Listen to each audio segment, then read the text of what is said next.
Hey all, welcome to Parker's Reefs. I'm in Perth this weekend and I'm here with the fish doctor. And he's going to take us through one of his custom setups that he's designed and built and now maintains. I'm Darren from Fish Doctor. Sam's melted in the 42-degree heat in Perth, so I'm taking over Parker's Reef.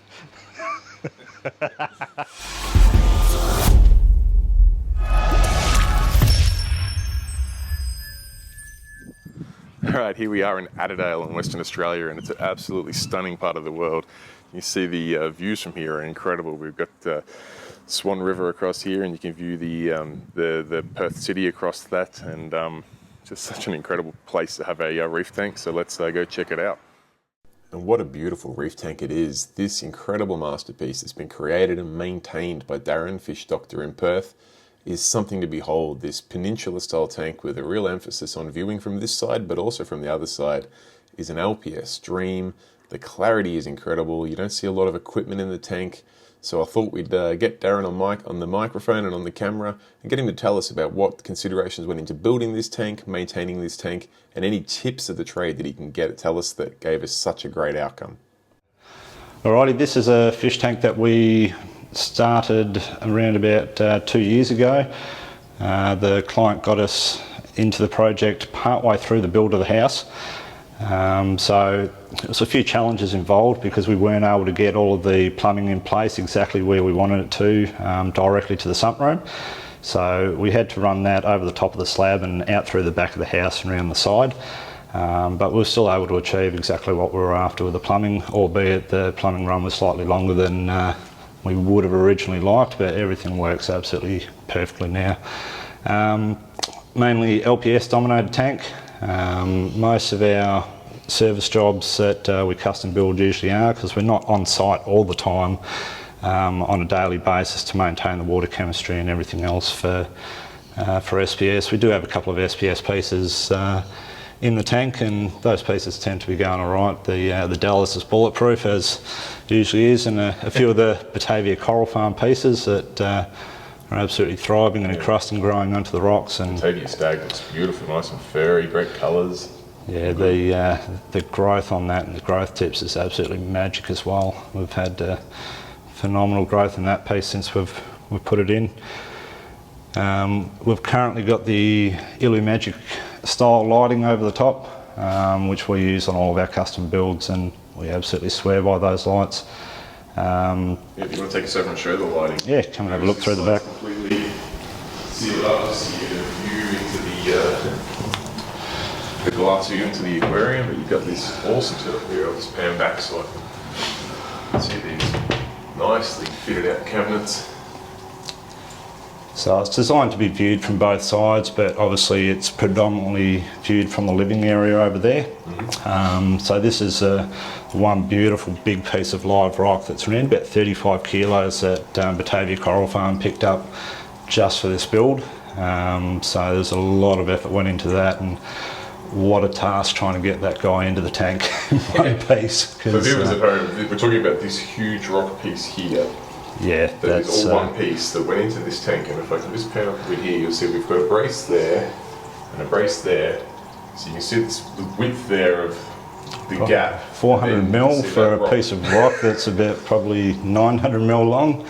Darren managed to get in there without scratching the tank or breaking the tank or... There's a lot of time, effort and care, and I think there's about 4 of us standing on ladders and working on top of each other, over each other, and yeah, we managed to get it in there, and it's just a matter of meeting expectations of what the client wanted, and he didn't want a huge wall of rock in the tank and really wanted that central feature piece. So yeah, we were able to ask Jeremy at Batavia to go and pick that piece out for us, and he really came up with the goods to try and get a solid piece of rock like that. It's not very easy to come by anywhere in the country, so have the ability of someone like Jeremy to get that's pretty special. Apart from that, we've got the twin gyres running in the tank. We do weekly servicing on this. Yesterday we we did our weekly service, so it's looking Mickey Mouse for us to drop by today. I'm sure it always looks this nice. Well, it pretty much always does look this nice, so just worked out well that I was here and the water change was yesterday, so it's looking absolutely spot on, but this tank runs pretty flawlessly most of the time. With our plumbing, we've got the ability down here to do things without having to run pipes and plumbing and hoses across people's floor. So to do a siphon on the tank, gravel vacuum, we've got the smaller fitting there that I can clip straight onto. So everything's sort of confined to just a workspace of around the aquarium. Large tap there allows us, once we've done the gravel vacuum, to do a decent water change just by flicking the big tap, does a quick dump, and then we can fill that back up. We'll go out, we'll have a look at the sump room out the back. And yeah, I was going to say, I noticed there's no sump under this aquarium here, so the sump's obviously remotely located. Yeah, so the sump's remotely located. Like I say, it's quite a long plumbing run to where the sump is out the back. But yeah, by the time we're on the siphon, the emergency overflow supply pump, and then that dedicated waste pipe as well to do quick dumps and fills. There's plenty of plumbing that runs between here and the plant room at the back. But again, by putting the time and effort into considering these things, even though it was part way through the build and they did add the plant room onto the back there for us, specifically for the aquarium gear, it just saves having a lot of that gear and a lot of that mess located under the tank in the house, and allows us to do a lot of stuff remotely outside of the tank. Absolutely. Can you tell us about some of the livestock we've got in here? We've got a good mix of coral and fish. The fish list was basically sat down and worked through with the client to really come up with some fish that are going to grow into some amazing big specimens in time as well. Having some nice colour and movement to really get different fish doing different things in the tank. We've got our little flame angel, which he does have a couple of trackies he likes to pick on, but he's managed to keep to the cheaper WA trackies and the nice Queensland trackie over the other side over there. He's so far left that one alone, thankfully. But he's left everything else be so far, touch wood. I'm not going to promise. Always a gamble. I'm not going to promise that long term, but you'd never really know with any of those little dwarves. This is true. There he goes. Apart from that, the Cirrolabris is a couple of absolute pearlers. Love the Lineatus Labuti. They're just gorgeous, gorgeous little fish. Just beautiful. Great. All right, Darren mentioned that it's a remote located sump, and he's not wrong. The tank is just inside the front door there, and as we walk up the driveway here, you can see we're starting to go a fair way. These pipes run underneath the pavement here, and you can see where Darren parks his van, because this is where he predominantly comes in to do servicing on this tank. He only has to do a little bit at the tank itself, and just a little bit of a tidy up there, but all the water change and harvesting of this reactor and everything can all be done out here away from the house. Tell us about the equipment you got running in this sump and the design, layout, and some choices you had to make this as easy to service as possible. Yeah, so the ability to have a remote sump external to the house and close to being able to reverse the truck up out the back here means I'm not working in the house and being messy and everything else with all of this gear and the equipment. It does run pretty quietly, but at the same time any sort of sump gear is going to create noise within a house, so being able to remove it and get it out remotely makes it a lot better for the client and for serviceability as well. We've got the plumbing that comes from the tank, comes back down here. Able to open the pipe up there, and that just goes straight down the drain off to Soakwell, so water changes, gives us the ability when we're doing the gravel vacuum, doing the siphon, to have all that just gravity feed out here, and then the quick dump just goes straight down there. Then we can just turn that off, plug our pipe straight from the truck back on there and fill it up in a pretty speedy fashion as well. So taking the time to set those little things out makes a big difference. Apart from that, we keep most of our system reasonably simple. We're not trying to overcomplicate things too much. We've got the auto top off with the RODI unit there. That's off a solenoid with a sensor.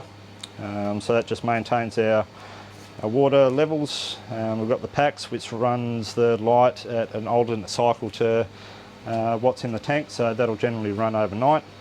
We've got the octo pump which supplies back into the house. We've got the separate octo pump which supplies up to the chiller and the reactors for when we need to put media in those for use. And of course the pack spellum. We've got the calcium reactor there and the skimmer. The chiller unit being external and outside is really good because we're not worried about it overheating the tank being sitting within the same cabinetry or anything. So having that external obviously is a big bonus, and for the ventilation as well. Apart from that, that pretty well sums it up. It's all just nice and neat and simple. The only additions that we will be putting onto this one, hopefully in the new year, we're just waiting for the Wi-Fi signal to be boosted to out here. We can then run the e-coral light aquarium monitor and the dosing unit out here as well, just for all the extra bits and pieces that we need, and there really won't be too much more that we'll need to add to this system in the long term. So tell us about the piping and the thermal issues you can run into, or benefits and issues. Yeah, with pros and cons. Obviously with such a long run, we do have the slightly darker colour tarmac. The pipes sit around about 2 foot beneath the ground, but being that there is such a long run, it does present challenges with the heat through summer and the cool through winter. The chiller unit does keep up with the cooling quite well. The heating through winter, we're generally sort of struggling to try and keep it around that 24, 24 and a half. So it's not at a point that it's way too cold and things are struggling. It's just at that level that we're able to maintain it and still keep things pretty happy anyway. But it definitely does present those challenges, being such a long plumbing run. Ideally, if we had have got onto it in the original design phase, I could have ran the plumbing direct from here to beneath the aquarium, and that would have obviously been insulated beneath the rest of the house and stuff as well. But being that we're external, it's something that that's the point of the project that we came in on, and that's what we had to work with. So you just got to make it happen. All right, that wraps up this incredible tank developed and maintained by the Fish Doctor. I do have another one of his customers' tanks to feature coming up on YouTube, and also featuring Darren's facility, purpose-built facility that he has. So he's going to walk us through that. So if you don't want to miss either of those videos, make sure that you subscribe. If you've enjoyed the video, give it a thumbs up. And if you have any questions for myself or the Fish Doctor, be sure to pop it in the comment section down below. Till next time, guys, thanks for watching. Bye.